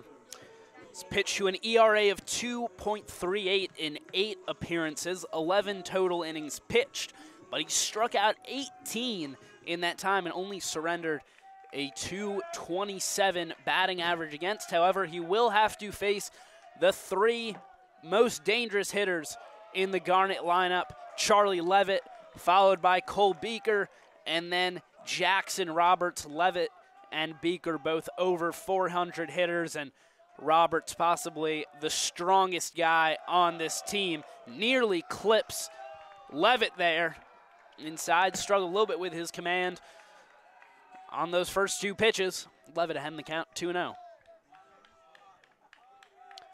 The pitch from Holdren, swung on, chopper over to second. Levitt will try to run it out, but into the glove of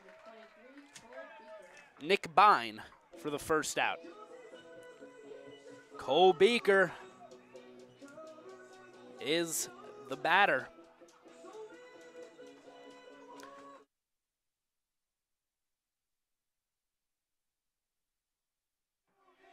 Cole Beaker without a hit here today. He's walked once. He'll watch that one outside for strike one, or for ball one, excuse me.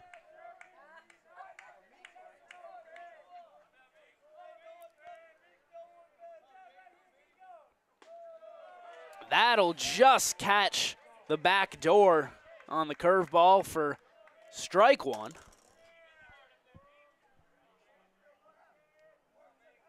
And Beaker waits for the 1-1 pitch. Comes set, deals low, ball 2.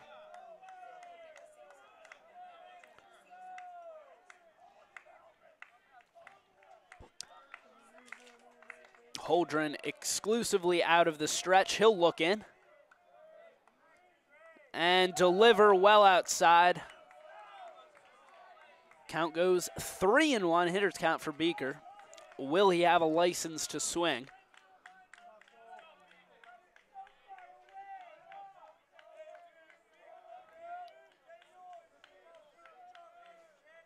That's high.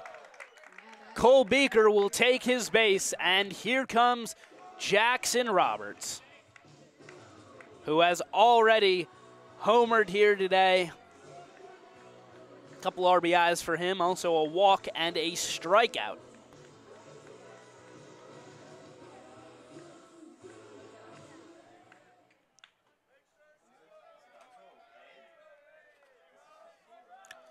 Cole Beaker takes his lead from first. Holdren able to drop in, a little backdoor curveball there.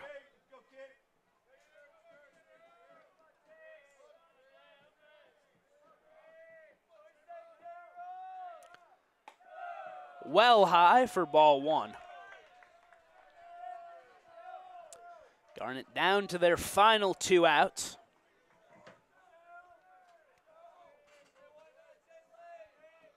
The pitch swung on, chopper to third. That'll get past underneath the glove of the third baseman. 2 men on now for Mike Seppi, the tying run at the plate here in the bottom of the 9th as the Garnet try to keep this rally going.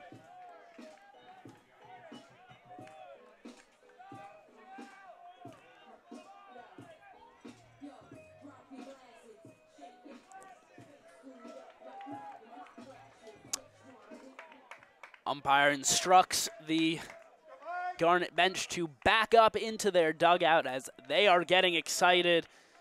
Mike Seppi, the hitter, he'll watch that, but called strike. Falls behind 0-1.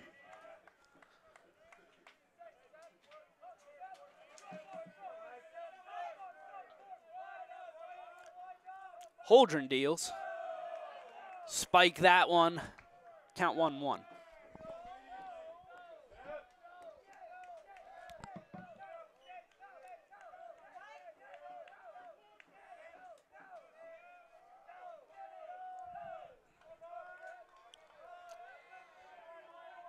Waits for the 1-1 pitch. Here it is. That'll just catch the outside corner of the zone. Strike 2.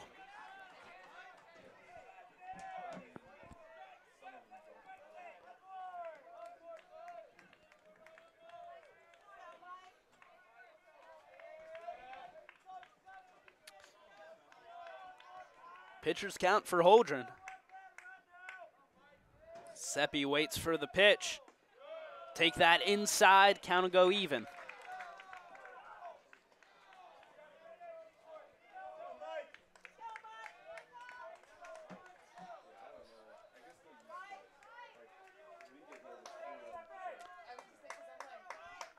Seppi waiting for the 2-2. That's way outside. Count will run full now. See if Seppi gets something to swing at here. He can do some damage with his bat.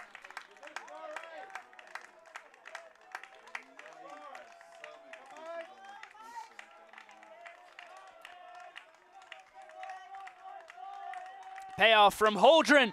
Swung, lifted up. Center fielder coming on. Fisher makes the catch. There's 2 away. And Connor Elliott with his lucky ripped pants on. The Garnet are down to their final out. In the bottom of the 9th, trailing 7-4 here against Elizabethtown. The tying run at the plate.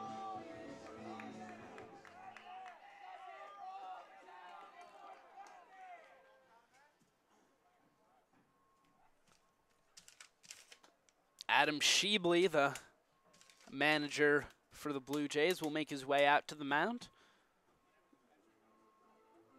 Believe Holdren will stay in, but just quick conference on strategy. I assume they have something cooked up for how to deal with Elliott. He got tied up facing off against Joseph Sarich by fastballs on the inside bottom corner.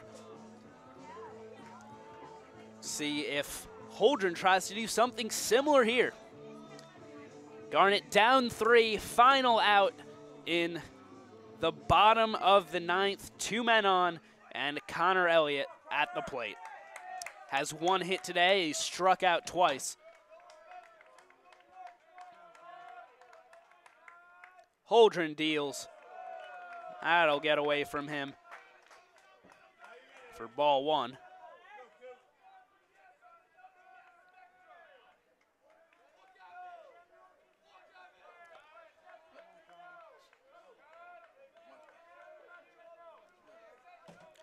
One-0 pitch. Beaker taking a big lead off second, basically halfway to third off his secondary.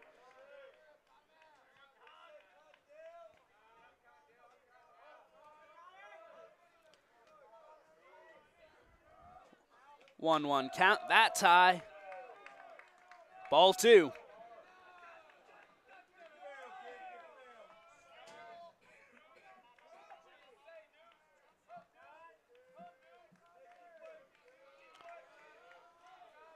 Two-one count. Beaker, big lead once again. That's low. 3-1 count now. Imagine he will take here and try to load up the bases with Holden Bridge following.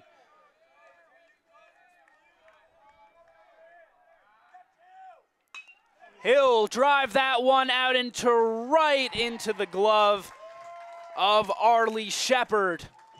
And Elizabethtown walks away with a 7-4 win over the number 4 team in the country. Talk about a way to boost your confidence.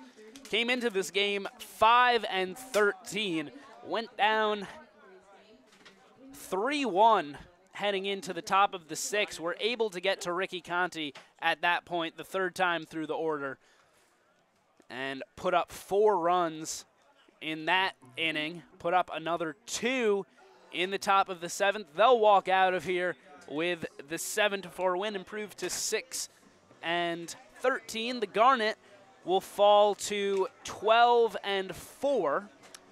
They suffer their first loss since March 13th and their first home loss of the year. Charlie Levitt's 15-game hitting streak will be broken as well, though he has reached safely in 16, so that streak's still alive. The Garnet look on towards the future now, as they will head to Chestertown, Maryland tomorrow to take on Washington College in the opening game of Centennial Conference play. Play a doubleheader there. I believe it'll be Jack Corkery's turn to take the mound tomorrow, possibly Ryan Warm then, actually Sawyer Lake, excuse me. I believe it would be Sawyer Lake starting in game 2 there. So more exciting baseball. That won't be here on the Garnet Sports Network, but I'm sure you can find that on the Washington College website. Thank you for joining us here today on the Garnet Sports Network. My name is Jacob Brady. Have a good day.